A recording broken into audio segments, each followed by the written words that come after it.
All righty, we are live. This is the Tuesday edition of the Phoenix RIA. We are talking with Ray today about notes, creative financing, all kinds of stuff creative. Obviously, Luke is riding in the back of a car. He's not in his little Viking studio, as you can see. I know it. I know it. Sorry, But we guys. are, I had to be in Flagstaff today, so I'm not going to miss the call though. yeah. So we're obviously on Viking Real Estate YouTube, Just for Flips YouTube, the Phoenix RIA Facebook group, and Luke's Facebook group. But going to go ahead and just do a quick update. Actives are still around that 13,500. I don't know if anybody saw the Business Insider from the weekend. I did see that post you did. What? I did see that post that you did. Yeah. So out of the top 10 cities in America, 5 of them were in Phoenix or in Florida. Just happens to be that I work in Phoenix and in Florida. So good news for me. But that whole January 6th Goldman Sachs article that said Phoenix is going to take a dive like it was going in the financial crisis clearly has missed the boat, and we're still going strong. But with I'm gonna introduce Ray now, and I want to hear Ray's story. He bought, I don't know, he's gonna tell me the whole story, but he bought $1 million house for $2,000 a month. So take it over, Ray. Let's go. That's amazing. That's amazing. What's up, Pete? What's up? Y'all ready?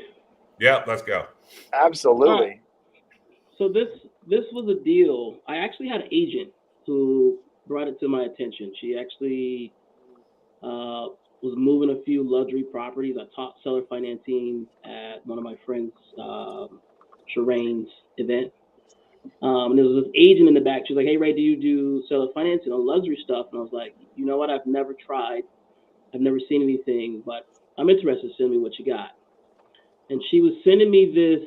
She sent me a few of them, and I was like, "She's like, you have any buyers for this?" And I was like, "At that price point, like majority of those people, you're gonna put a lot down. Yeah.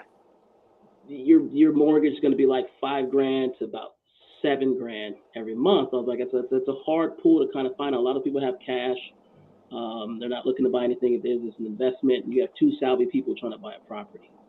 So she sent me one, and for about 3 months, she followed up with me, and it was like, "Hey, it's been on the market for like 300 something days. Every creative financing person in the world has looked at it. They turned her down, but she's willing to take seller financing." I said, "Okay, well, let's have a meeting with the lady, and let's talk." We went to her home. She happened to be a school teacher who bought this house. Her husband actually bought the house, and they bought it years ago. It was already paid off.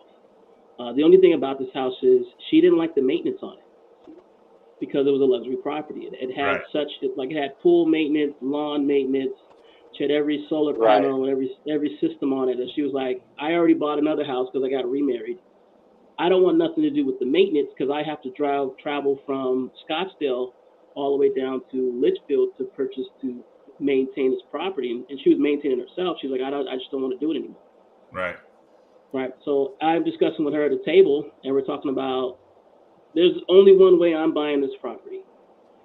So at the 1 million point, I was like, "That's fine for me, but I won't make a payment more than," she wanted like $5,000 for it. And I was like, "Look, I'm going to put nothing down. We could do installment payments if you want for 30 years.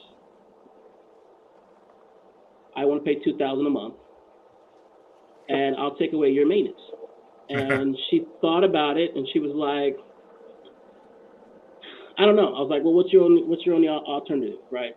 And she took maybe about a couple of weeks. She talked to her attorney. Her attorney came back and was like, "Don't sell it to this guy until you get at least $50K down."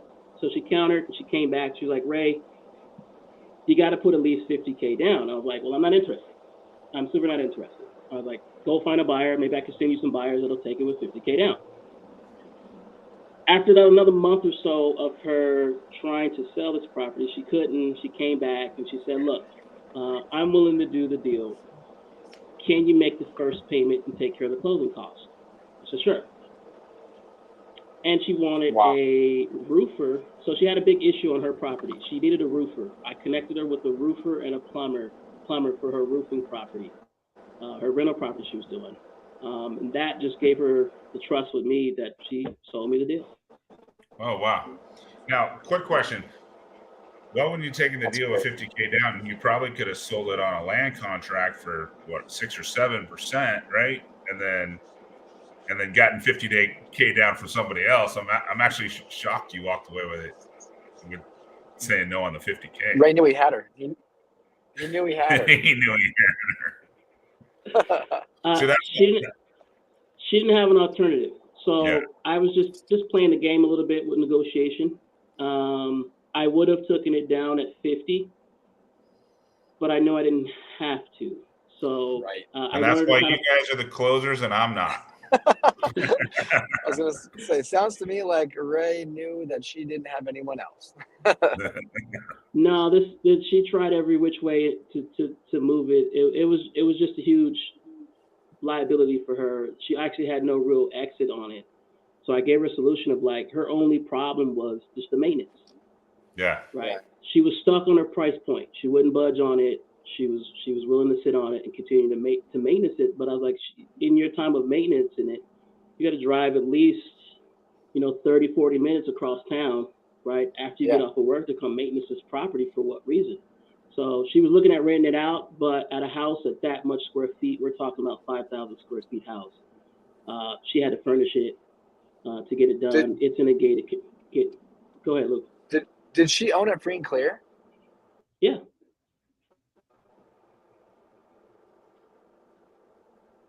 Where how much did she owe on it? 0. It's free and clear. Yeah. Oh, sorry, I lost you there when I was driving. Okay, so okay, that makes more sense then. So yeah, I mean, and she had no desire to sell it at all. She wanted to sell it. She just wanted a price point. Like she wouldn't go any lower than that. And the reason why she wouldn't go lower than that is the lady had redecorated pretty much most of the house. She did the drapes. She did the pool, tile in it. Like she had such an emotional attachment to the house. Yeah, exactly. That she was like, all the sweat equity I put into this house, I have to get $1.2 million or I refuse. I will not so you gave her number, put no money down, and threw a $2,000 a month loan on it. Or $2,000 a month payment. Wow. Yeah, it's $2,000 a month principal only. So he's paying off $24,000 a year. Exactly. That's so insane. Basically every 4 years he pays her $100,000. And the lady was she didn't want to deal with it. She didn't want to deal with the maintenance. This wasn't a money issue for her. They had a couple of rentals. Like it wasn't huge. Like it was just a maintenance issue. She didn't want to deal with the maintenance every month. This was one property she couldn't solve or figure out. So did you move in or did you go re-rent it? I moved in for about a month and then I rented it. Heck yeah. That's awesome. Too much house. It was too much house for me. Yeah. All right. So tell us what you're doing on your tell us what you're doing on your acquiring houses and your land contracts and your creative financing. What do you got going on down there? I'm doing a lot of I have two different businesses. So I have my single family business that does flips and notes. I have my apartment business where we buy in 13 different states on apartments with mostly primary purchases, creative financing. Okay. So currently in Phoenix, what I'm doing now is I'm looking for, I do the hood for a specific reason. I got cheap land. Yep. Right. Cheap properties. I'm paying what most people would see is like 50 cents on the dollar for properties. They're super depreciated. They're super distressed. And a lot of these sellers just want to exit and get out of them. They do a lot of DUI on these properties and they can't really sell them for the value that they're trying to get. I'll buy these at about 120 to about 160 on purchase. I use private money, I use hard money, and I turn around and I use the forced appreciation or forced appreciation on it to fix them up. Then I do a wrap on them and I sell the first note, keep the second note for the full value, and I become the bank on it. And these are properties in the hood. Okay, so I'm going to re-clarify. I'm just going to use some round numbers. You buy it for 150. Now, do you have a relationship? Because you're not sending your loans across my desk, so I'm not seeing them. So you must have a good relationship with someone that maybe giving you 10% down or maybe 100% financing. I don't know. Are you talking hard money? Yeah. I have a few sources that I use for hard money that does it. A few times I've used Capital Fund One on a couple of my projects at the same time. So yeah, so you're probably getting favorable terms. What are you putting down on these? Nothing. Nothing. Yeah, so you got some favorable terms. So you got your 150 purchase price. You're getting your 150 loan. I assume you said 50 cents on the dollar, so your value's 300. Are you doing any of the repairs, or are you having the new buyer do the repairs? I do the repairs. Okay. Here's the reason why I do the repairs, and I talked to a few people in the industry that think I'm absolutely nuts for doing the repairs. I used to not do the repairs. I know there's a lot of guys who take these and they do wraps. Yep. And they sell them as like construction specials, contractor specials, right? I don't personally like those because I know that the default rate is a little bit higher if I were to fix up everything and make it sound safe and reliable. Yeah. So you're putting in, right. You're not going over the top with it. I'm sure you're just cleaning them up, make them, like you said, sound safe and reliable. I'm going to say you're putting maybe 20 to 30 in each one. 10K. 10K. All right, even a little less than I thought. Okay. Then but I do sexy jobs with 10K. So, like I do really good jobs with 10K. A lot of people who invest with me know that I make the impossible possible. Yeah. So you got some good construction guys. I'm sure everybody's going to DM you. Can I get your construction guys after this?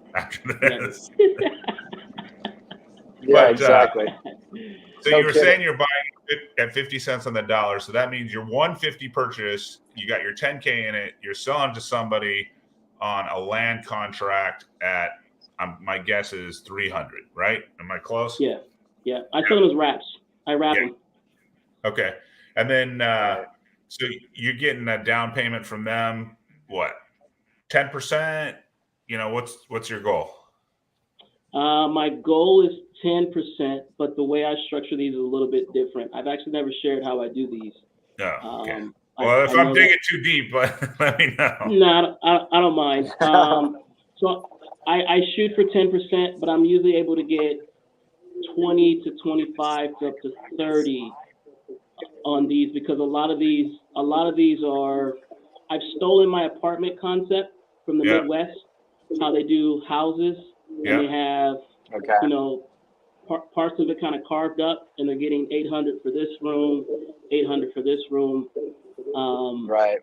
So my cash flow in these are insane. So when I sell these to people, it has far more cash flow in it than normal. Yeah. I'm just gonna say I'm just gonna say you got 20% down, which means you'd be at 240 on your 300. So you got your 10 grand rehab back, and you got a nice chunk of change for selling the property right up front. Yeah. And then my guess is you then take your 150 note from your hard money lender, and you're selling that off to somebody else that just wants long-term cash flow, right? Yep. So you're taking that 150, you're selling it to another lender. He's probably just assigning it to him, and then you're stuck in the middle waiting for the payoff for your last $90,000, and you're taking the cash flow in the middle until that happens, right? Correct. Did I miss but anything? For these, no. And these I don't have any money in it, so it's money. Yeah, exactly. It's free money. So you're getting a 50K assignment. The 10 goes into rehab. 90K making what, 10% interest, and then you sell the other one. That's genius. I love it. And I do them at about 9.5 on both notes. How often are you finding these notes now, Ray? Every day. Look at that. He is creating a giant machine. Where do you live? Exactly. I want to go to your mailbox. Say that again, Chris. I said, where do you live? I want to go I want to go to your mailbox on the 1st of the month. Exactly. I'm in No politics. kidding. No, these are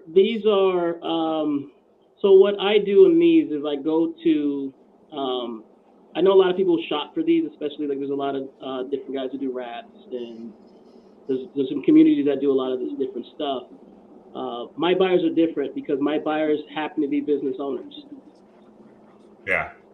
So I go B2B on everything I do. I go chase people down at the Yantera. I go chase people down at the Lotte man on the corner selling corn, right? Super cash-based businesses. These guys are sitting on like 50 to 100 grand Yeah.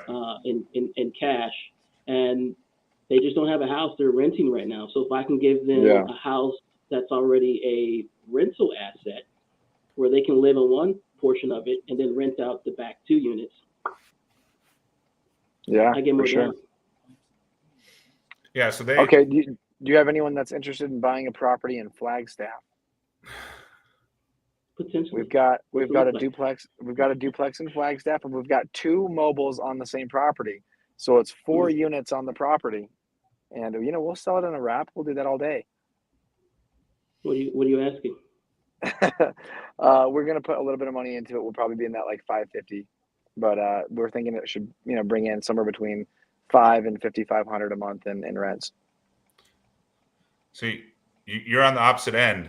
Ray wants to buy as cheap as possible. I know. And Luke tries to wholesale everything for like 85 cents on the dollar. So there's a disconnect there. Hey, you might be able to find a note buyer on that. You never know. Yeah, there's a process that I go through. Is for one, I'm bilingual. Yeah. So I grew up with Hispanics, so I know how they think. I know how they work. I know who to go to. I don't go to the workers. A lot of people go to the workers. I don't go to the landscaping guys like everybody else do. I want the boss. Yeah. I want the boss to put his workers in units so he can cash flow and he can buy an asset. Right. And he's the one has 50 to 100 down. Why not? So are you mainly so I keep hearing you. So you're doing it mainly with multifamily, 2 unit, 3 units, not with single family homes? Both. Okay. I got a fourplex right now. Van Buren, 27th Avenue, rough area. No one goes over there.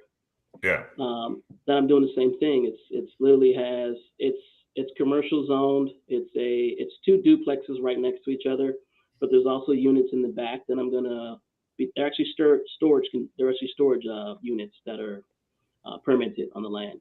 Okay. Turn those into actual properties and rent those out, and then I'll seller finance it. I'll be the bank. I'll make about $3,000 in cash flow, and whatever he does with the back units, that's all his profit. Yeah. So how'd you get started?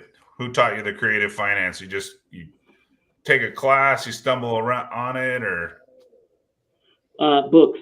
So I'm books? huge on books reading. I got a library card a couple years back in like 2018, and I just kind of started practicing in Kansas and Missouri. I used to do the contractor specials back in 2018 in Kansas.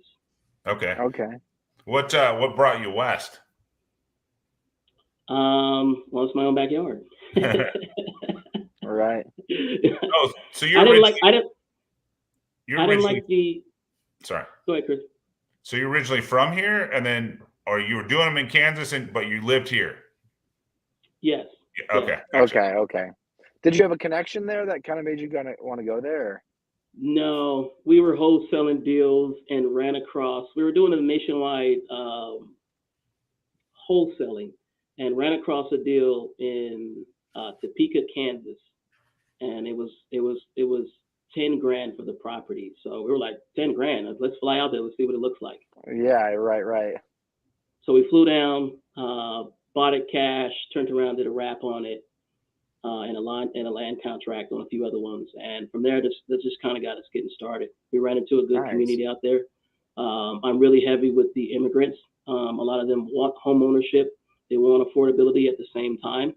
So if you just match those two together, man, you could be the bank real easy. Yeah. Right. Yeah, That's awesome. I've actually done 2 myself this year, and like, you know, my model was just like Luke's. It was always Airbnb, but I'm like, you know, I can add a bunch of these.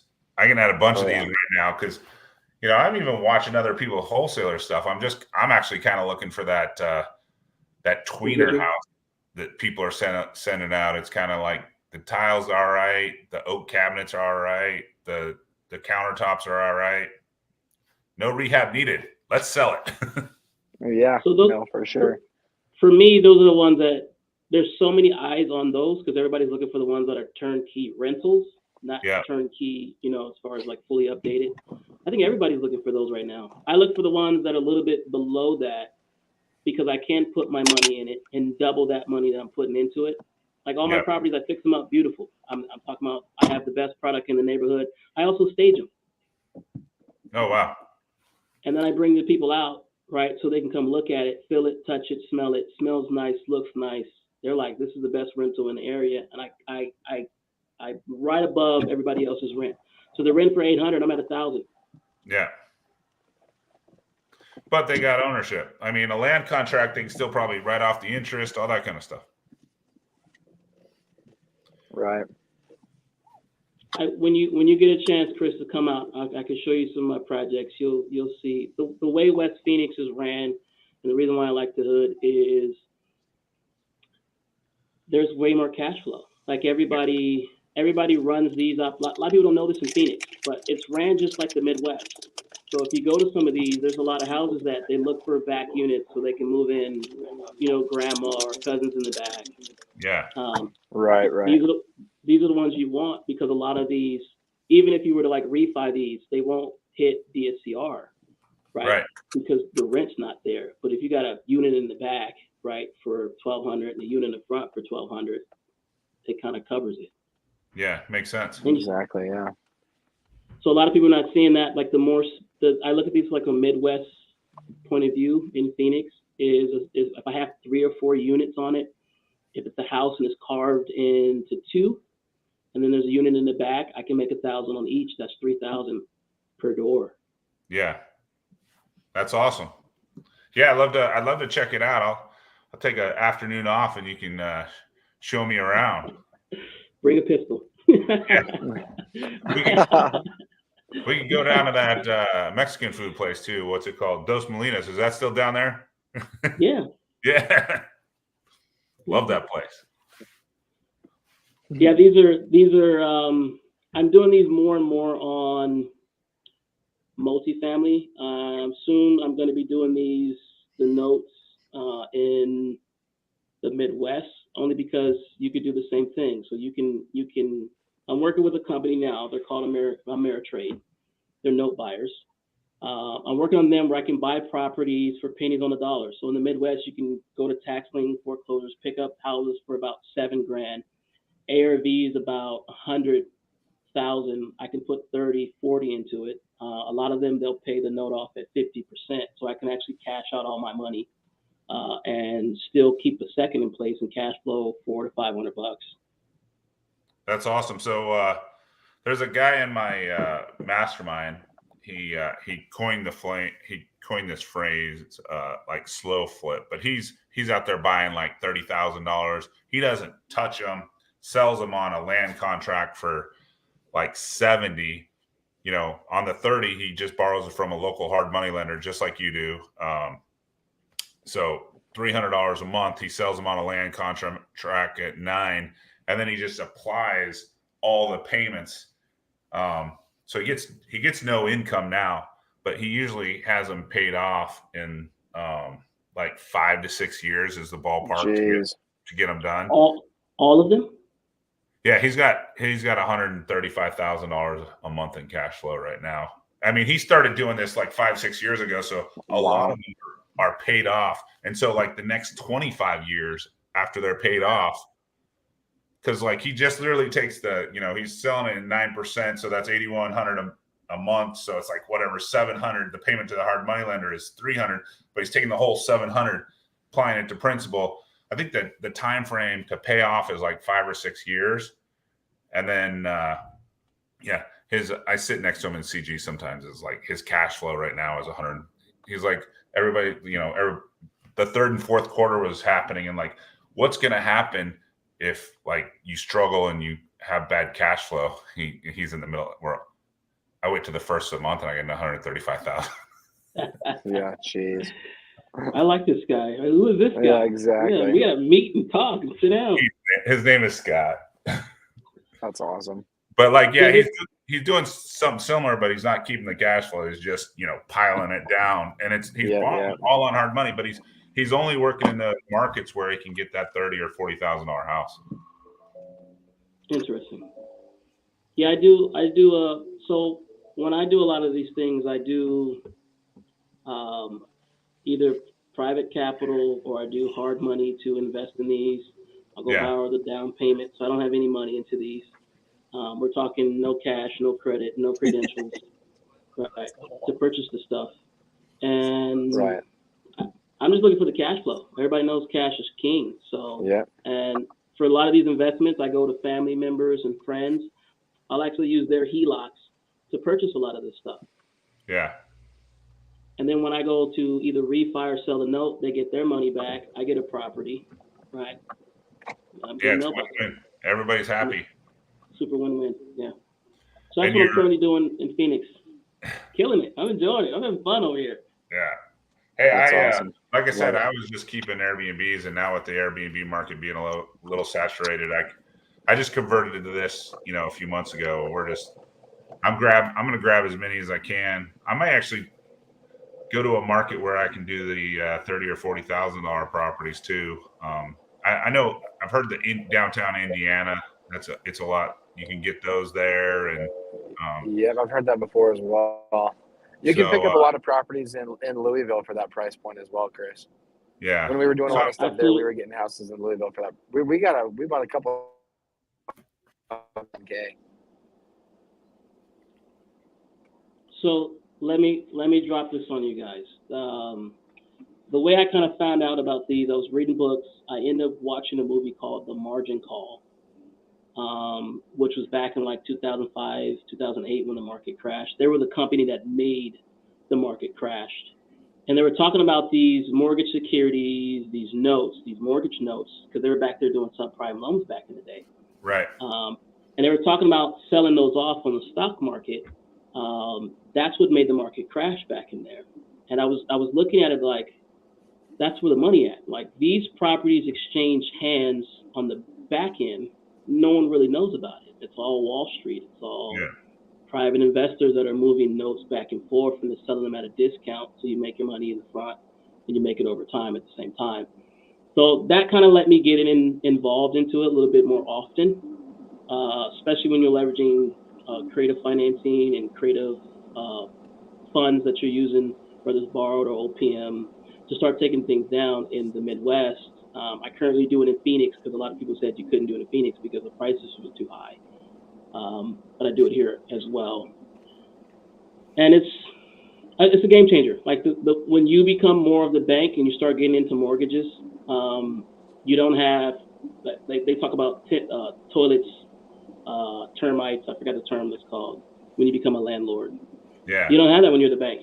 No one calls you unless they default. Yep. Exactly. And on a land contract, it's actually faster to get your house back than it is on a. So I know. Yeah. So that's the beautiful.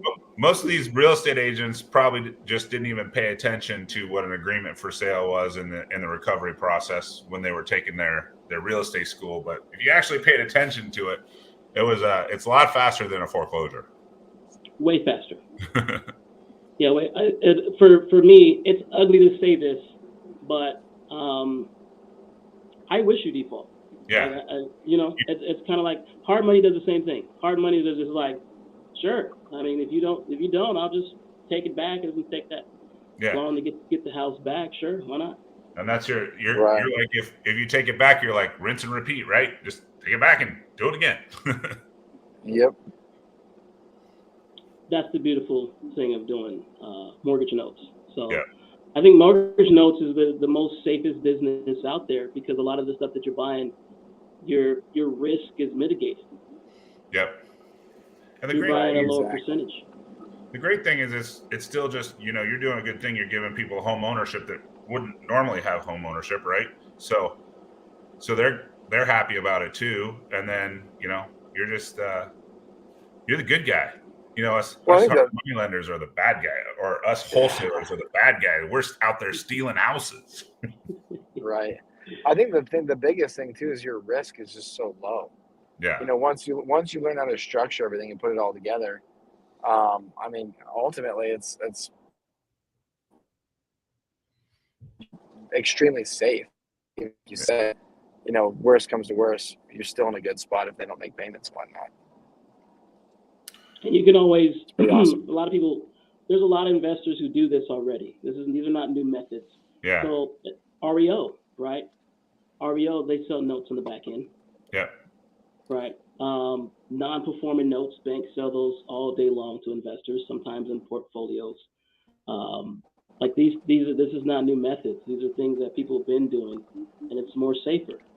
There's no less because you bought it right. with your mortgage low enough, right? So you can always make profit. Yeah.